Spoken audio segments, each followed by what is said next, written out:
الحمد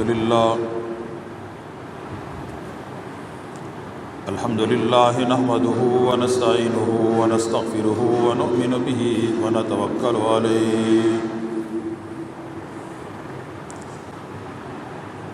ونعوذ بالله من شرور أنفسنا ومن سيئات أعمالنا من يهده الله فلا مضل له ومن يضلله فلا هادي له ونشهد أن لا إله إلا الله وحده لا شريك له ونشهد أن سيدنا ومولانا ونبينا وشفيعنا محمدا عبده ورسوله أما بعد فإن خير الحديث كتاب الله وخير الهدي هدي محمد صلى الله عليه وسلم وشر الأمور محدثاتها وكل محدثة بدعة وكل بدعة ضلالة وكل ضلالة في النار أما بعد فقد قال تبارك وتعالى في القرآن المجيد فأعوذ بالله من الشيطان الرجيم بسم الله الرحمن الرحيم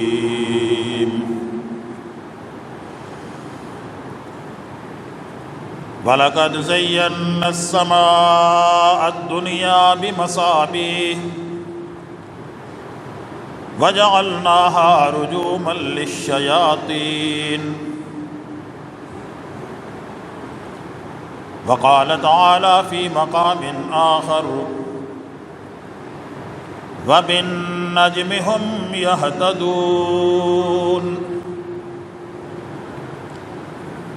وقال تعالى في مقام آخر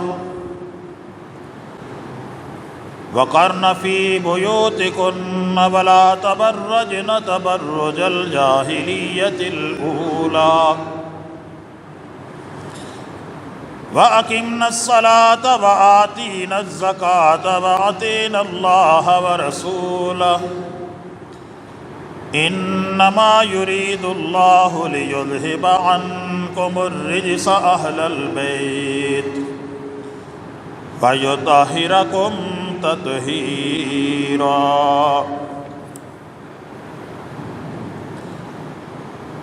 عن ابی ذر سمعت النبی صلی اللہ علیہ وسلم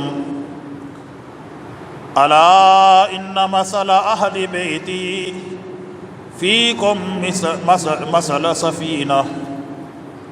سفینۃ نوح من رکبها نجا ومن تخلف عنها ہلک او کما قال النبی صلی اللہ علیہ وسلم.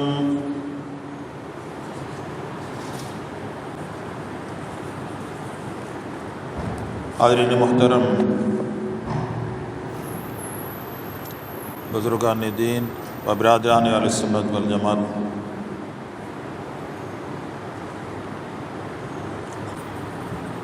محرم الحرام کا یہ پہلا جمعہ ہے.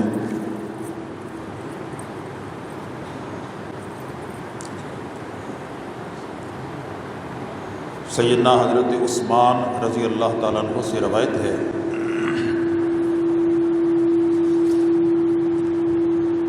آپ فرماتے ہیں کہ اللہ کے پیغمبر صلی اللہ علیہ وسلم نے ارشاد فرمایا اقربوا شہر اللہ المحرم، کہ لوگوں محرم کے مہینے کا احترام کرو. فإن أكرم المحرم أنجاه الله من النار، جس نے محرم کا احترام کیا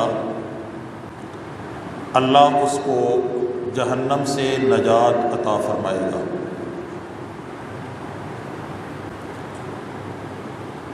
تو محرم کا احترام کیا ہے؟ محرم کا احترام یہ ہے کہ محرم میں اللہ اور اس کے رسول کی نافرمانی سے اپنے آپ کو بچایا جائے۔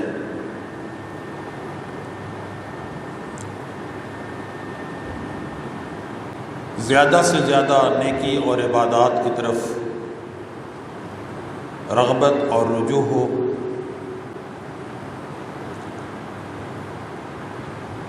اور ہو سکے تو اس ماہ کے اندر زیادہ روزے رکھے جائیں،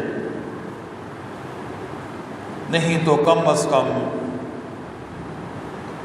9 محرم کا اور 10 محرم کا روزہ رکھنا سنت نبوی صلی اللہ علیہ وسلم ہے۔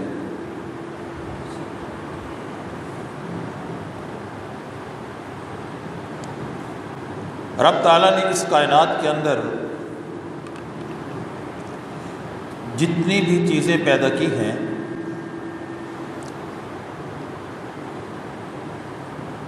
ان سب کا کوئی نہ کوئی مقصد موجود ہے۔ بغیر کسی مقصد کے کائنات میں اللہ نے کسی چیز کو بھی نہیں بنایا۔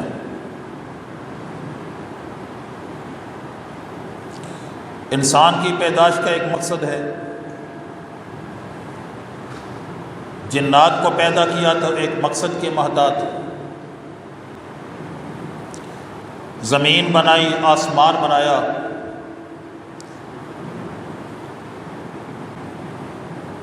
اسی طرح کائنات کی ہر ایک چیز چھوٹی سے لے کر بڑی تک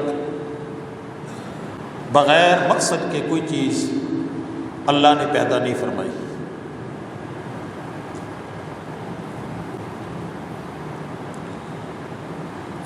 یہ آسمان پر جگمگ کرتے ستارے،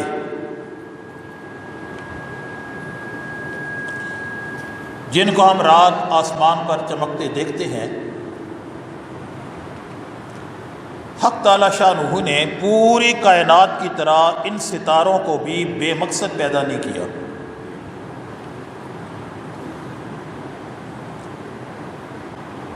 ان ستاروں کے حق تعالی شانہ نے 3 مقاصد قرآن حکیم میں بیان فرمائے ہیں۔ پہلا مقصد فرمایا کہ وَلَقَدْ زَيَّنَّا السَّمَاءَ الدُّنْيَا بِمَصَابِيحَ، کہ ہم نے آسمان دنیا کو ان ستاروں سے مزین کیا ہے، ستاروں سے سجا دیا ہے۔ گویا پہلا مقصد ستاروں کی پیدائش کا آسمان دنیا کی سجاوٹ ہے، زینت ہے، اور واقعی یہ زینت ہے۔ رات کے وقت اگر آپ اندھیری رات میں باہر نکلیں، آسمان کی طرف نگاہ اٹھا کر دیکھیں، اگر ستارے نہ ہوں تو اندھیرے سے انسان کا دل گھبرا جائے، لیکن آسمان کی طرف نگاہ اٹھا کر دیکھنے سے جب جگمگ کرتے ستارے ہمیں نظر آتے ہیں تو ہمارا دل خوش ہو جاتا ہے۔ زَيَّنَّا السَّمَاءَ الدُّنْيَا بِمَصَابِيحَ، فرمایا کہ ہم نے آسمان کے ستاروں کو سجاوٹ بنائی ہے، تمہارے لیے زینت بنائی ہے آسمان کی۔ دوسرا مقصد فرمایا وَجَعَلْنَاهَا رُجُومًا لِلشَّيَاطِينِ، کہ ان ستاروں کے ذریعے سے اللہ نے شیاطین کو مار بھگانے کا بندوبست کیا۔ مختصر تفصیل یہ ہے کہ حضور نبی پاک صلی اللہ علیہ وسلم کی پیدائش سے قبل شیاطین اور جنات کو یہ اجازت تھی کہ وہ آسمان پر جا کر فرشتوں کے ہوتے ہوئے گفتگو کو سن لیتے تھے اور واپس آ کر زمین پر اپنے چیلوں کو بتاتے تھے، اور زمین پر ان کے چیلے یہ کہتے تھے کہ ہم غیب کا علم جانتے ہیں۔ اللہ رب العزت نے حضور نبی پاک صلی اللہ علیہ وسلم کی پیدائش کے وقت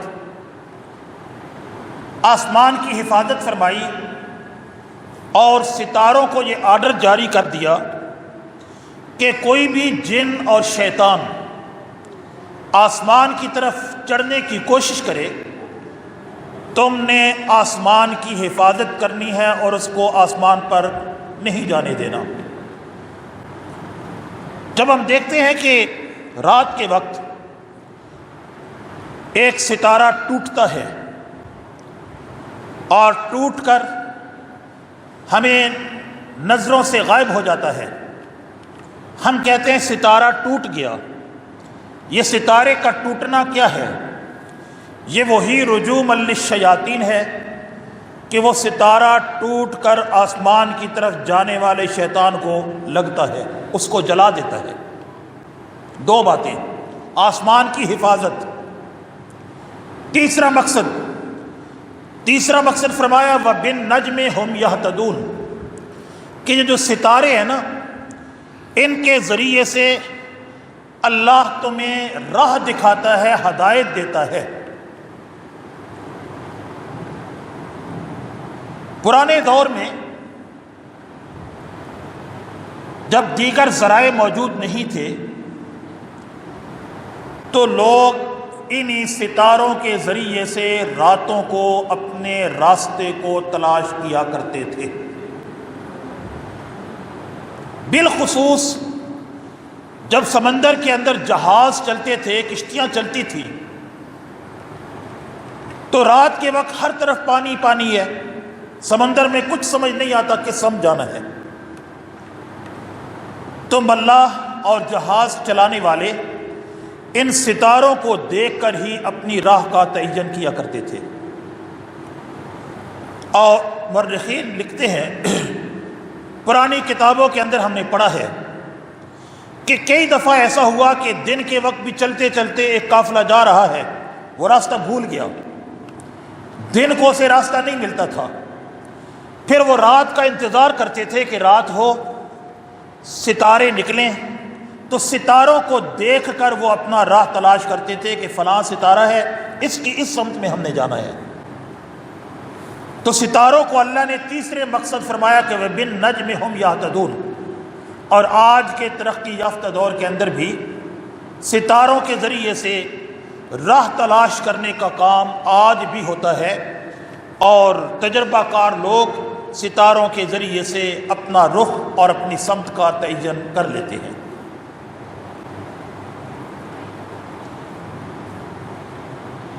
اللہ کے نبی صلی اللہ علیہ وسلم نے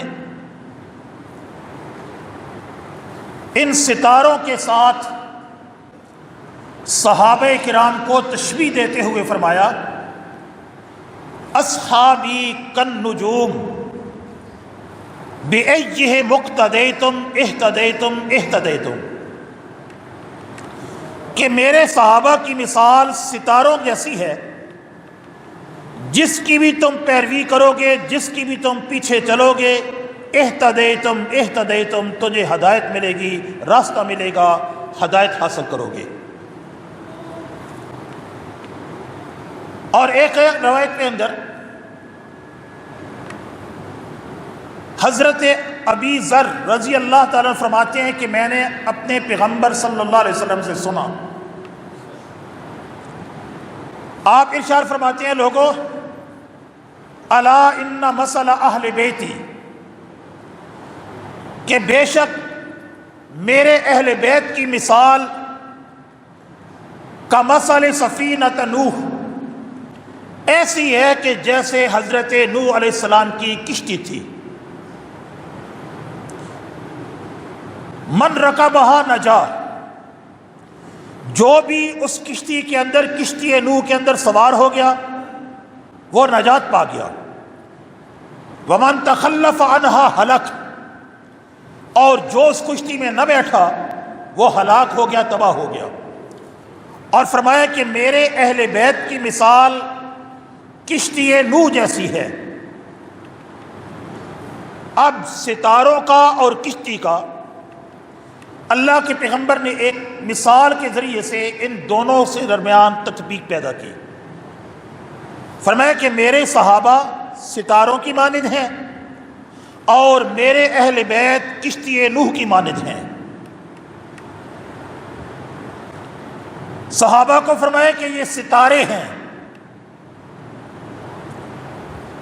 اور ستاروں کی کچھ خصوصیات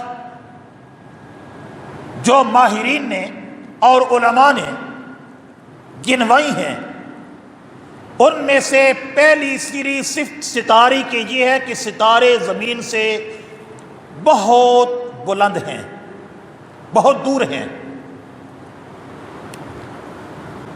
اور ان کی دوری دو چیزوں کو ظاہر کرتی ہے۔ ایک تو یہ کہ ستارے زمین سے بہت بلند ہیں۔ اللہ کے پیغمبر فرماتے ہیں میرے صحابہ کی مثال ستاروں کی کہتی ہے کہ جیسے زمین والوں سے ستارے بلند ہیں، اسی طرح میری امت میں میرے صحابہ کا مقام بلند، اعلیٰ اور افضل ہے، ستاروں کی طرح۔ اور دوسری اس مثال سے یہ بات مترشح ہوتی ہے کہ ستارے چونکہ بلند اور دور ہے زمین والوں سے، اگر کوئی بدبخت اور بے وقوف ستاروں کو کوئی چیز مارنا چاہے، ستاروں تک پہنچانا چاہے، اور اس چیز کو زمین کی طرف سے ستارہ کی طرف پھینک دے، تو کیا ستاروں تک وہ پہنچ جائے گی؟ واپس کہاں آئے گی؟ اس کے منہ پہ آئے گی۔ اللہ کے پیغمبر نے فرمایا کہ میرے صحابہ کی مثال ستاروں کی سی ہے، ان پر جو بھی بات کرے گا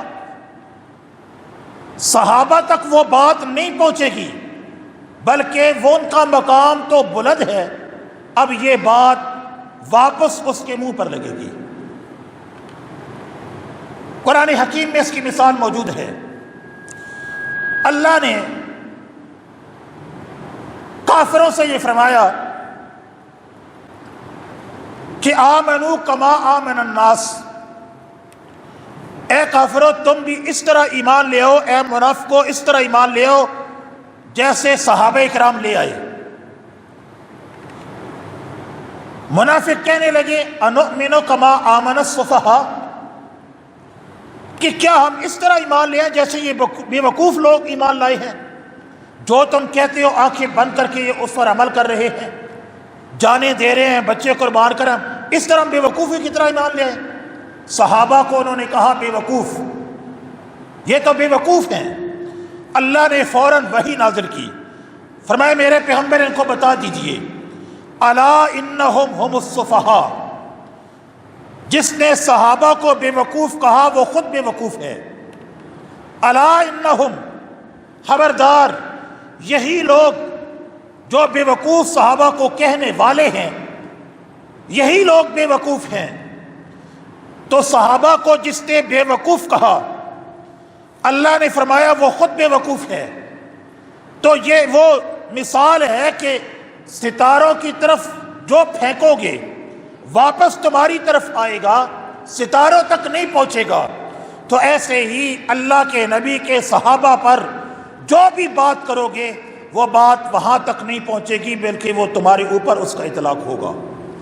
صحابہ کو جو کافر کہے گا وہ خود کافر بنے گا، صحابہ کو جس نے منافق کہا وہ خود منافق بنے گا، صحابہ کو جس نے خائن اور بددیانت کہا وہ خود خائن اور بددیانت ہوگا۔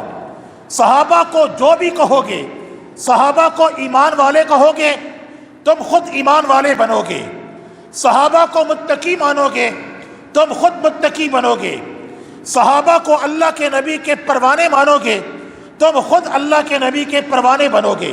تو جو تم صحابہ کو کہو گے وہی اللہ تمہیں درجہ اور مقام عطا فرمائے گا۔ تو اللہ کے پیغمبر نے مثال سے سمجھا دیا، فرمایا کہ اصحابی کالنجوم، میرا صحابی ہر ایک ستارہ ہے، ابو بکر بھی ایک ستارہ ہے، عمر بھی ایک ستارہ ہے، عثمان بھی ایک ستارہ ہے، علی بھی ایک ستارہ ہے، طلحہ و زبیر بھی ستارے ہیں، باقی بھی 1,24,000 میرے سارے صحابہ ستارے ہیں۔ اور جس طریقہ سے بغیر روشنی کے کوئی ستارہ نہیں ہوتا، ایسے ہی بغیر ایمان کے کوئی صحابی نہیں بنتا۔ روشنی ہوگی، نور ہوگا تو وہ ستارہ کہلائے گا، ایسے ہی ایمان ہوگا تو وہ اللہ کے نبی کا صحابی کہلائے گا۔ جیسے بغیر نور اور روشنی کے ستارہ نہیں، ایسے بغیر ایمان کے صحابی رسول نہیں۔ تو ہر صحابی رسول ایماندار ہے، جس طریقہ سے ہر ستارہ جو ہے وہ روشن ہے، اس کے اندر نور ہے۔ تیسری مثال، اللہ رب العزت نے ستاروں کی مختلف، اللہ رب العزت نے ستاروں کی تعریفیں مختلف ان کے مقاصد بیان فرمائے، اور ان میں سے ایک مقصد یہ بھی تھا کہ زینا السماء الدنیا، کہ وہ آسمان دنیا کی زینت ہیں، سجاوٹ ہیں۔ تو جس طرح ستارے آسمان دنیا کی زینت اور سجاوٹ ہیں، اسی طرح اصحابی کالنجوم، اصحاب رسول اللہ کے دین اور اللہ کے نبی کی سجاوٹ اور زینت ہیں۔ جیسے آسمان بغیر ستاروں کے نہیں سجتا، میں کہوں گا دین اور پیغمبر بغیر اصحاب کے نہیں سجتے۔ یہ ستارے اگر آسمان کی سجاوٹ ہیں، زینت ہیں، تو اصحاب محمد الرسول اللہ کی سجاوٹ اور زینت ہیں۔ اسی طرح اللہ رب العزت نے ستاروں کو فرمایا کہ یہ ستارے، ان کے ذریعے سے میں نے آسمان کی حفاظت فرمائی ہے۔ تو جس طرح اللہ نے آسمان کی ستاروں سے حفاظت فرمائی ہے، ایسے ہی اللہ نے اصحاب نبوت سے نبوت کی اور نبوی کی دین کی حفاظت فرمائی ہے۔ صحابہ نبی کا بھی تحفظ کیا کرتے تھے، نبی کے دین کا بھی تحفظ کیا کرتے تھے۔ صحابہ نے ہی عملی طور پر اس دنیا کے اندر ظاہری طور پر نبوت کا تحفظ کیا ہے۔ دیکھو میدان احد کے اندر اللہ کے پیغمبر اکیلے رہ گئے، کوئی قریب نہیں تھا، دشمنوں نے حملہ کیا۔ حضرت ابو دجانہ رضی اللہ تعالیٰ عنہ اور حضرت طلحہ رضی اللہ تعالیٰ عنہ، یہ دونوں اللہ کے نبی کے قریب آ گئے اور آ کر دونوں ڈھال بن گئے۔ حضرت ابو دجانہ رضی اللہ تعالیٰ عنہ نے اپنی پیٹھ حضور صلی اللہ علیہ وسلم کے مخالف سمت میں کر لی، اپنا چہرہ حضور کی طرف کیا اور پیٹھ دشمنوں کی طرف کر دی، تاکہ جتنے بھی تیر آئے، جو بھی حملہ آئے، میری پیٹھ کے اوپر لگے، اللہ کا نبی محفوظ رہے۔ اپنی پیٹھ پر تمام تیروں کو جھیلا، اور حضرت ابو دجانہ وہ تھے کہ جنہوں نے اپنا ہاتھ اللہ کے نبی کے لیے ڈھال بنا دیا۔ جو بھی تیر آتا تھا، حضرت ابو دجانہ آگے ہاتھ کر کے اس کو روک لیا کرتے تھے۔ ان کا ہاتھ چھلنی ہو گیا تیروں کی وجہ سے، لیکن اللہ کے نبی کے جسد اقدس تک انہوں نے کسی تیر کو نہیں پہنچنے دیا، تحفظ کیا۔ اور یہ تو معمولی مثال ہے، اور کئی مثالیں موجود ہیں۔ اسی طرح حضرت ابو بکر صدیق رضی اللہ تعالیٰ عنہ سمیت تمام اصحاب رسول نے دین کا تحفظ کیا، اور حضرت ابو بکر صدیق نے تو یہاں تک فرما دیا تھا اَيَنْقُصُ الدِّينُ وَأَنَا حَيٌّ، کہ دین کمی کر دی جائے دین کے اندر اور میں ابو بکر زندہ رہوں، یہ نہیں ہو سکتا۔ دین میں کمی ہو جائے، اَيَنْقُصُ الدِّينُ، لوگ دین کو ناقص کر دیں، اس کے اندر کمی بیشی کر دیں، وَأَنَا حَيٌّ، اور میں زندہ رہوں، یہ کیسے ہو سکتا ہے؟ لہذا میں اپنی زندگی کے اندر دین میں کوئی کمی بیشی نہیں ہونے دوں گا۔ تو اصحاب رسول کو اللہ رب العزت نے دین کے تحفظ کا اسی طرح ذریعہ بنایا جیسے اللہ نے آسمان کو تحفظ کے لیے ستارے فراہم کیے۔ وہ آسمان کا محافظ اور اصحاب رسول حضور اکرم صلی اللہ علیہ وسلم اور حضور اکرم صلی اللہ علیہ وسلم کے دین کے محافظ۔ تو نبی پاک صلی اللہ علیہ وسلم نے فرماتے ہیں اصحابی کالنجوم، میرے صحابہ ستاروں کی مانند ہیں، اور ساتھ اللہ کے پیغمبر فرماتے ہیں کہ میرے اہل بیت کی مثال کشتی نوح کی طرح ہے، جو بھی اس کشتی کے اندر سوار ہوگا وہ نجات پا جائے گا، جو سوار نہ ہوا وہ ہلاک ہو جائے گا۔ اب ستاروں اور کشتی کا آپس میں ایک خاص جوڑ ہے، خاص تعلق ہے۔ میں نے کہا کہ کشتی راتوں کو سمندر کے چل رہی ہو تو ستاروں کے ذریعے سے ملاح اپنی راہ کو تلاش کیا کرتے ہیں، لیکن وہ بات تو سمندروں کی ہے، وہ بات تو دریاؤں کی ہے۔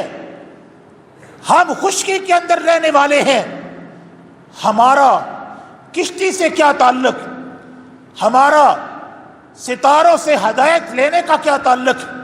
اللہ کے پیغمبر نے یہ دونوں مثالیں کیوں دیں؟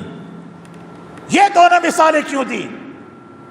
تو دیکھیے نبی پاک صلی اللہ علیہ وسلم نے جہاں اپنے اہل بیت کو کشتی فرمایا، صحابہ کو نجوم ہدایت فرمایا، وہی پیغمبر یہ بھی بتا رہا تھا کہ لوگوں، جب میں دنیا سے رخصت ہوں گا، جب میں دنیا سے رخصت ہوں گا، فتنوں کا سیلاب امڑ آئے گا، تموج و کموج البحر، ایسے فتنے اٹھیں گے کہ جیسے دریا کے اندر موجیں اٹھتی ہیں، سمندر میں موجیں اٹھتی ہیں، ایسے فتنے اٹھیں گے، تم فتنوں کی دل دل میں پھنس جاؤ گے۔ کوئی کچھ کہے گا، کوئی کچھ کہے گا، ہر ایک اپنے آپ کو جنتی بتائے گا، ہر ایک تمہیں اپنی راہ پر چلانے کی کوشش کرے گا۔ خبردار، ان فتنوں کے زمانے کے اندر اپنے دل کے اندر اہل بیت کی محبت کو بسا لینا، اہل بیت کی کشتی میں سوار ہو جانا، اصحاب رسول کو اپنے لیے نشان منزل سمجھ لینا، اصحاب رسول سے ہدایت لے کر کشتی اہل بیت کی محبت میں بیٹھ کر دنیا کا سفر طے کرنا، انشاءاللہ العزیز تم منزل مقصود تک پہنچ جاؤ گے، ہر فتنے سے بچ جاؤ گے۔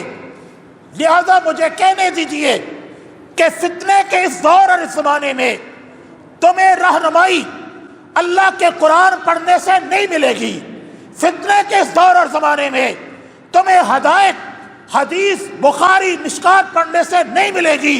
اس زمانے میں فتنے میں اگر تمہیں ہدایت ملے گی تو محبت اہل بیت میں ملے گی، ہدایت ملے گی تو اصحاب کے نقش قدم میں ملے گی۔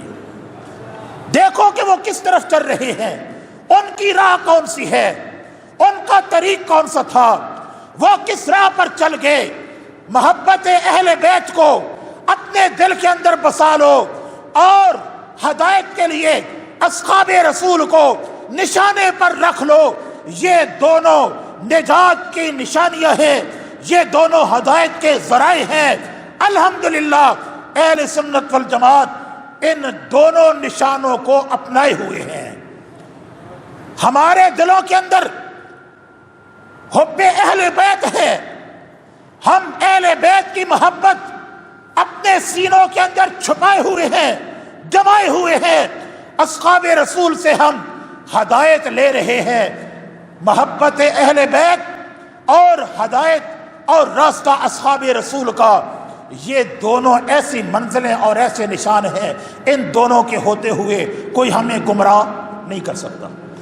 یہی دونوں راستے ہیں نجات کے، اور بحمداللہ ہم نہ اصحاب رسول کے منکر ہیں، نہ ہم اہل بیت رسول کے منکر ہیں۔ اور میرے خطاب کا دوسرا عنوان، آئیے کہ اہل بیت رسول یہ ہیں کون؟ اہل بیت رسول ہیں کون؟ اصحاب رسول تو آپ سنتے رہتے ہیں، اہل بیت رسول بھی آپ لفظ تو سنتے رہتے ہیں، لیکن شاید آپ کو اس کی تفصیل معلوم نہ ہو کہ اہل بیت رسول کون ہیں۔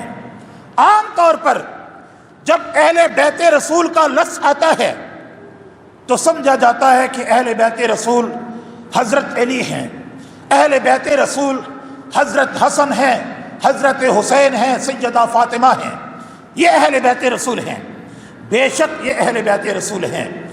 لیکن آئیے سب سے پہلے ہم یہ دیکھتے ہیں کہ قرآن حکیم نے اہل بیت رسول کس کو کہا۔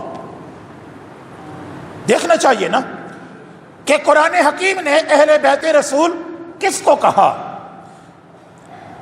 21واں سپارہ ختم ہو رہا ہے، 22واں پارہ شروع ہو رہا ہے۔ یہ پورا ایک رکوع جو 21ویں پارے سے شروع ہو کر 22ویں پارے کے اندر جاتا ہے، اللہ رب العزت نے اس رکوع کے اندر اہل بیت رسول کو مخاطب کیا، اہل بیت رسول کا تعارف کرایا، اہل بیت رسول بتائے کہ وہ کون ہیں۔ قرآن حکیم کہتا ہے یا ایھا النبی کل ازواجک ان کنتن تردن الحیات الدنیا وزینتہا، اے میرے پیغمبر کہہ دیجئے اپنی ازواج کو، کن کو کہہ دیجئے؟ اپنی بیویوں کو، اپنی ازواج کو، ان کنتن تردن الحیات الدنیا، تم دنیا کی زینت چاہتی ہو، فتعالین امتعکن واسرحکن سراحا جمیلا، ایک واقعہ تھا، اس کی طرف میں نہیں جاتا، موضوع اور ہو جائے گا، میں کچھ اور بات آپ کے ذہن میں داخل کرنا چاہتا ہوں۔ دوسری آیت میں اللہ فرماتے ہیں ان کنتن تردن اللہ ورسولہ والدار الآخرہ، تم دنیا کو چھوڑ کر اللہ اور اس کے رسول کو، آخرت کو اختیار کرنا چاہتی ہو تو پھر منکن اجر عظیما، تمہارے لیے بہت بڑا اجر ہے۔ پھر اللہ کے پر فرماتے ہیں یا نساء النبی، اے نبی کی بیویوں، اے نبی کی گھر والیوں۔ پھر اللہ فرماتے ہیں یا نساء النبی لستن کاحد من النساء، اے نبی کی گھر والیوں، کائنات میں کوئی عورت تمہاری جیسی نہیں ہے، اس لیے کہ کائنات میں جس طریقہ سے محمد جیسا کوئی مرد نہیں ہے، ایسے ہی کائنات میں محمد کی ازواج اور بیویوں جیسی کوئی بیوی نہیں ہے۔ یہ اللہ کا قرآن کہتا ہے، میں نہیں کہتا۔ یا نساء النبی لستن کاحد من النساء، دنیا کی کوئی عورت کی طرح تمہاری طرح نہیں ہے، تمہارا مقام بلند ہے، میرا پیغمبر دونوں جہانوں کا سردار ہے اور اس کی بیویاں امت کی مائیں ہیں۔ یہ اللہ رب العزت بار بار یا نساء النبی، یا نساء النبی۔ آگے اللہ فرماتے ہیں وَقَرْنَ فِي بُيُوتِكُنَّ، ازواج مطہرات کو اللہ رب العزت کچھ نصائح کرنا چاہتے ہیں، کچھ ہدایت اور تعلیمات دینا چاہتے ہیں۔ فرماتے ہیں وَقَرْنَ فِي بُيُوتِكُنَّ، اے نبی کی گھر والیوں، اپنے گھروں کے اندر ٹھہری رہو، بے مقصد گھروں سے نہ نکلو۔ یہ عورتوں کے لیے بھی ہے، بے مقصد گھروں سے نہ نکلو۔ وَلَا تَبَرَّجْنَ تَبَرُّجَ الْجَاهِلِيَّةِ الْأُولَى، اور جیسے جاہلیت میں تم بناؤ سنگھار کر کے نکلا کرتی تھی، اب تم نہ نکلو، نہ دکھاؤ کسی کو اپنی سجاوٹ۔ وَأَقِمْنَ الصَّلَاةَ، نماز قائم کرو۔ وَآتِينَ الزَّكَاةَ، زکوٰۃ دیتی رہو، نماز پڑھتی رہو، زکوٰۃ دیتی رہو۔ وَأَطِعْنَ اللَّهَ وَرَسُولَهُ، اللہ اور اس کے رسول کی فرما برداری کرتی رہو۔ آگے اللہ فرماتے ہیں انما یرید اللہ، بے شک اللہ یہ چاہتا ہے لیجذہب عنکم الرجس، کہ تم سے دور کر دے تمام ناپاکی اور گندگی، اہل البیت، اے اہل بیت، ویطہرکم تطہیرا، اور تمہیں اچھی طرح سے پاک کر دے۔ اللہ رب العزت کے قرآن نے ازواج مطہرات کو مخاطب کرتے کرتے ان کی پاکیزگی کا اور طہارت کا اعلان کیا۔ اب آپ بتائیں پورا قرآن حکیم، پورا رکوع ازواج مطہرات کا بیان ہو رہا ہے یا نہیں ہو رہا؟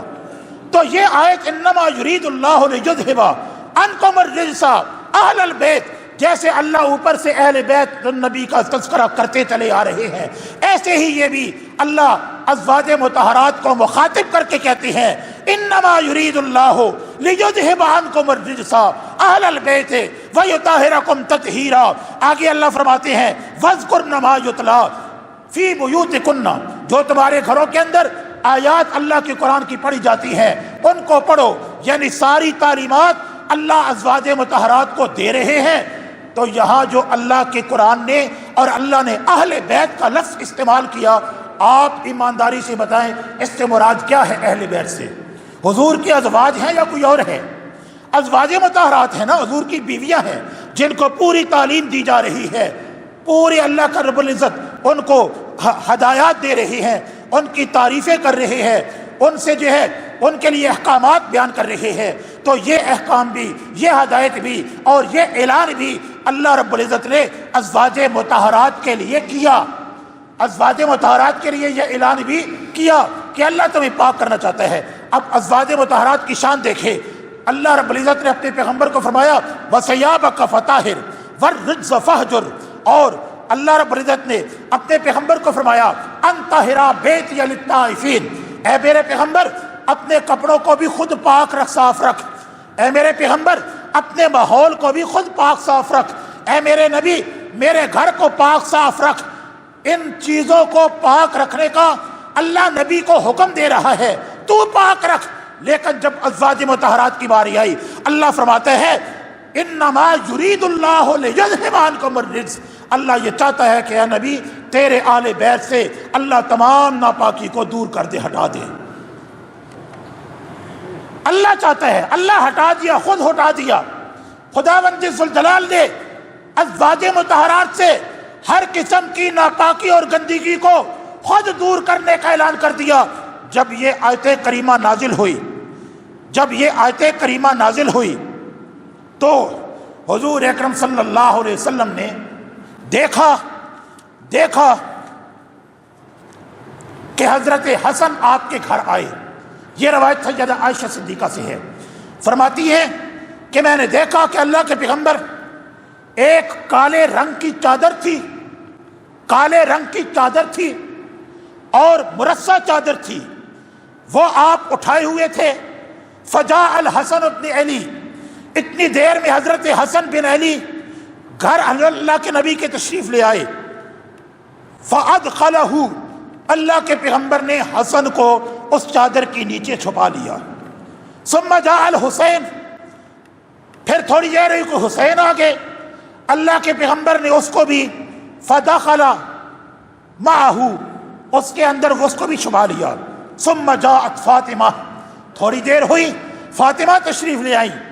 فادخلہا، اللہ کے پیغمبر نے فاطمہ کو بھی اس چادر کے نیچے کر لیا۔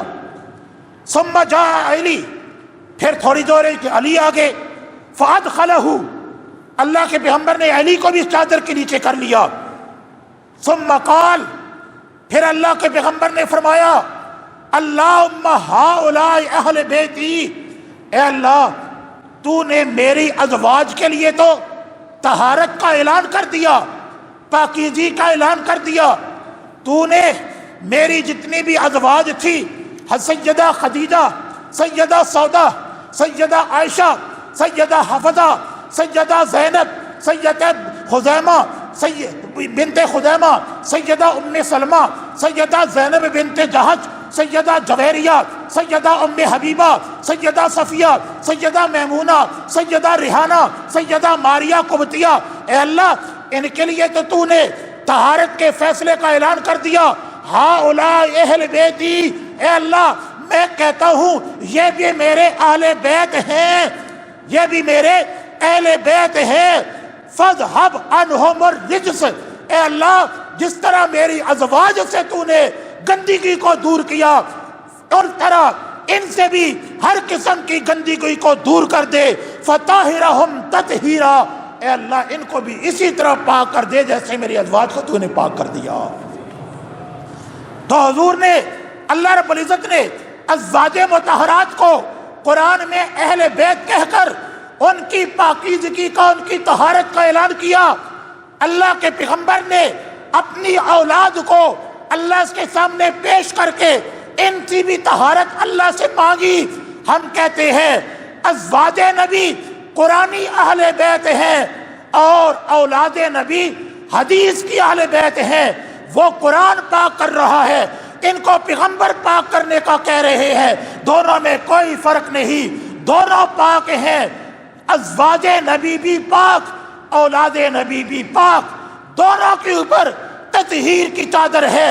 ازواج نبی پر تطہیر کی چادر مالک کائنات نے خود تان دی، اور اولاد پیغمبر پر نبی پاک صلی اللہ علیہ وسلم نے اللہ سے مانگ کر تطہیر کی چادر اڑھا دی.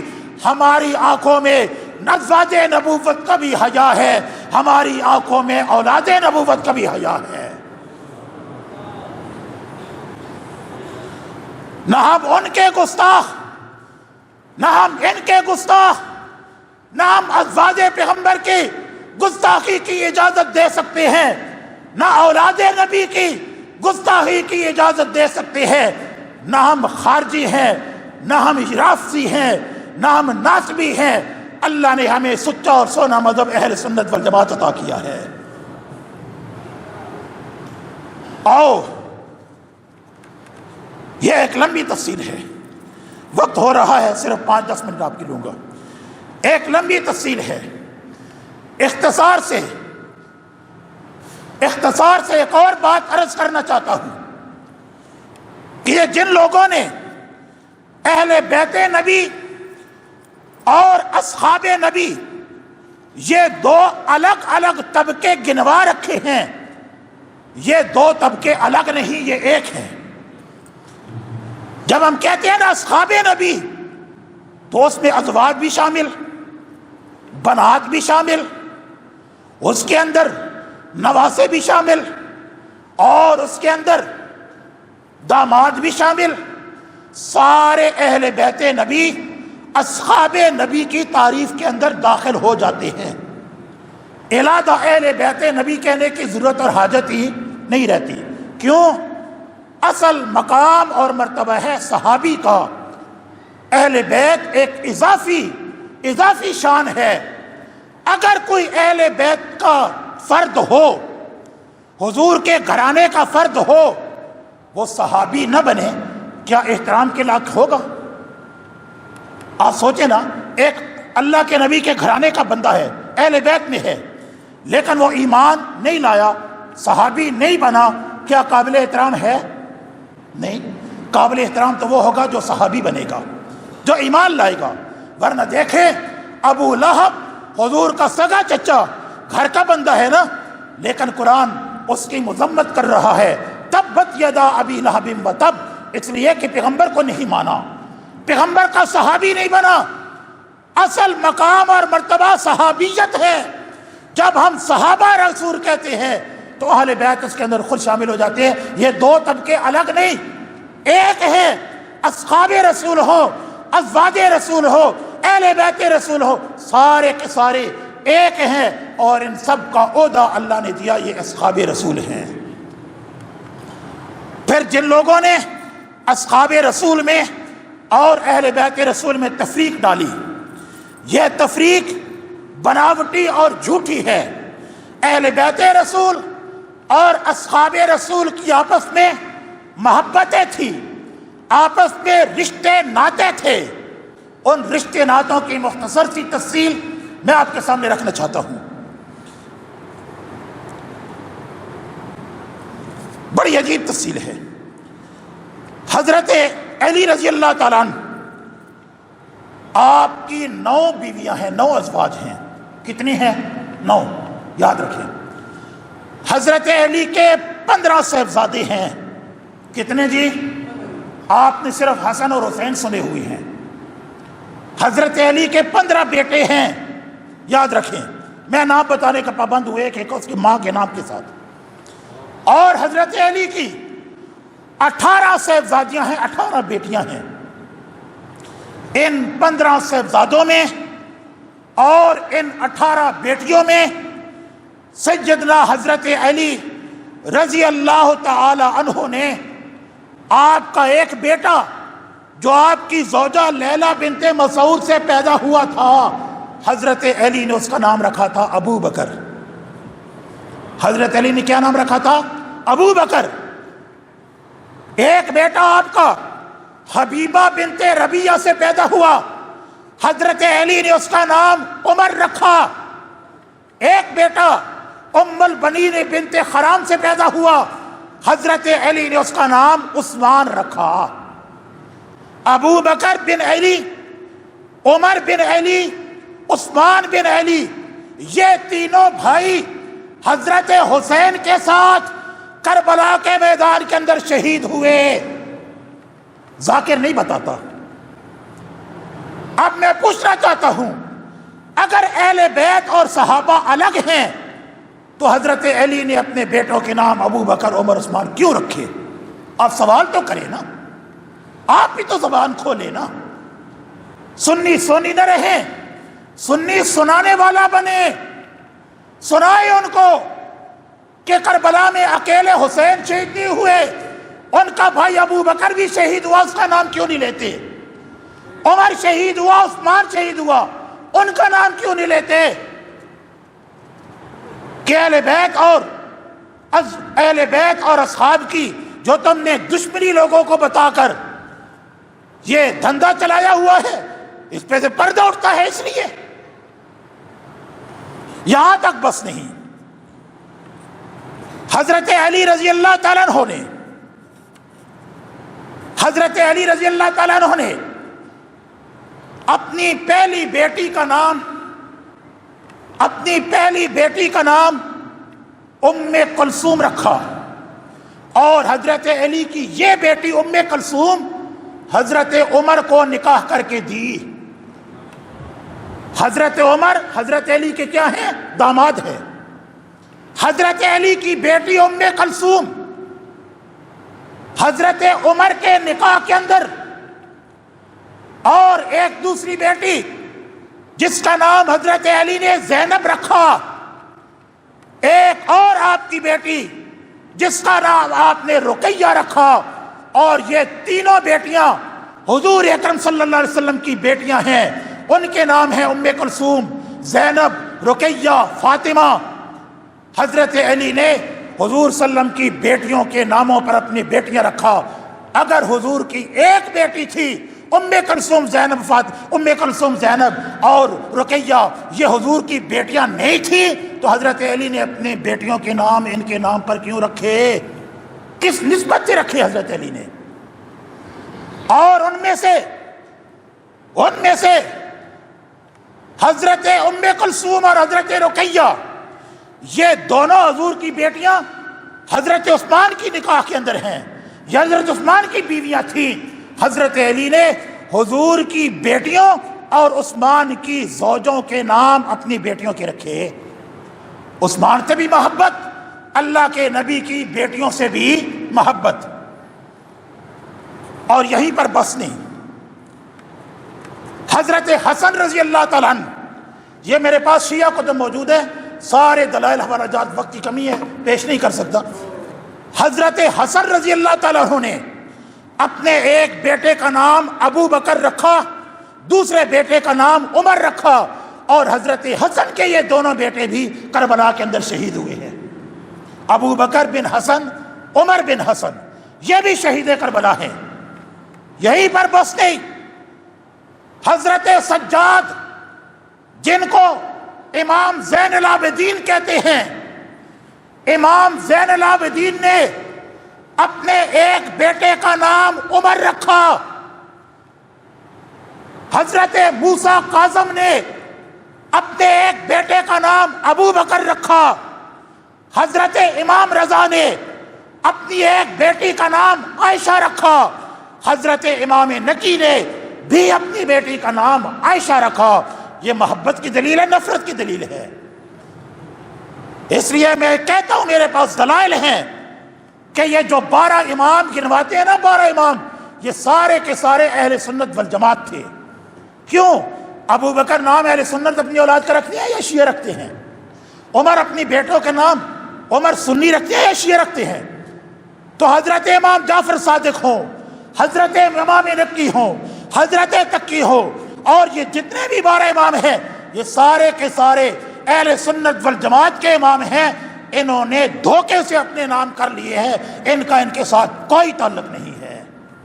ان کے تو صحابہ کرام سے محبتیں تھیں۔ ایک اور بڑا عجیب تعلق آپ کو بتاتا ہوں۔ حضرت ابو بکر صدیق کا زمانہ تھا، حضرت ابو بکر صدیق کا زمانہ تھا، اور ایک جنگ ہوئی۔ اس جنگ کے اندر حولہ نامی ایک عورت جو ہے وہ جنگ کے اندر باندی بن کر آئی.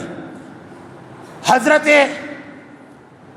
ابو بکر صدیق نے اس خولہ بنت جعفر کا نکاح سیدنا حضرت علی سے کیا اور ان سے ایک بیٹا محمد حضرت علی کا پیدا ہوا جو محمد بن حنفیہ کے نام سے بڑا مشہور ہے. محمد بن حنفیہ عام آپ ذاکروں سے سنتے رہتے ہیں نام محمد بن حنفیہ. اس کی والدہ کون تھی؟ حولہ بنت جعفر. یہ حضرت ابوبکر صدیق نے حضرت علی کو عطا کی. ایک اور بڑا عجیب تعلق، آپ حیران ہوں گے. حضرت علی کے ایک بھائی تھے حضرت جعفر بن ابی طالب. یہ جنگ موتا کے اندر شہید ہو گئے اور ان کی ایک اہلیہ تھی جس کا نام تھا اسماء بنت امیس. حضرت جعفر بن ابی طالب کی زوجہ تھی، نام تھا اسماء بنت امیس. حضرت جعفر جنگ موتا میں شہید ہوئے. حضرت علی نے اس اسماء بنت امیس اپنی بھاوج کا نکاح ابو بکر صدیق سے کر دیا اور ابو بکر صدیق کا ایک بیٹا پیدا ہوا جس کا نام تھا محمد. پھر جب حضرت ابو بکر صدیق فوت ہو گئے تو اس اسماء بنت امیس سے حضرت ابو بکر کی بیوہ سے حضرت علی نے خود شادی کر لی. پہلے اپنی بھاوج کا نکاح ابو بکر سے کیا. جب ابو بکر فوت ہوتے ہیں تو حضرت علی نے کیا کیا؟ حضرت ابو بکر کی بیوہ سے خود نکاح کر لیا اور اس سے محمد اور اصغر اور یحییٰ یہ 3 بچے حضرت علی کے اس اسماء بنت امیس سے ہوئے جو حضرت ابو بکر کی بیوہ تھی. علی خود نکاح کراتے اپنے بھاوج کا، پھر ابو بکر کے فوت ہونے پر ان کی اس بیوہ سے خود نکاح کر لیتے ہیں. یہ عجیب بات ہے کہ دشمن بھی ہیں اور نکاح پہ نکاح بھی کیے جا رہے ہیں، بیٹیاں دے بھی رہی ہیں، لے بھی رہی ہیں، نام بھی لکھ رہے ہیں. تو یہ عجیب دھندا انہوں نے چلانے کے لیے صحابہ کو اور اہل بیت کو دو ظاہر کیا. ہمیں اہل سنت والجماعت کا عقیدہ ہے جو دلائل سے ثابت ہے کہ صحابہ اور اہل بیت ایک تھے اور ان کی آپس میں محبت تھی، رشتہ داریاں تھی، یہ الگ الگ نہیں تھے.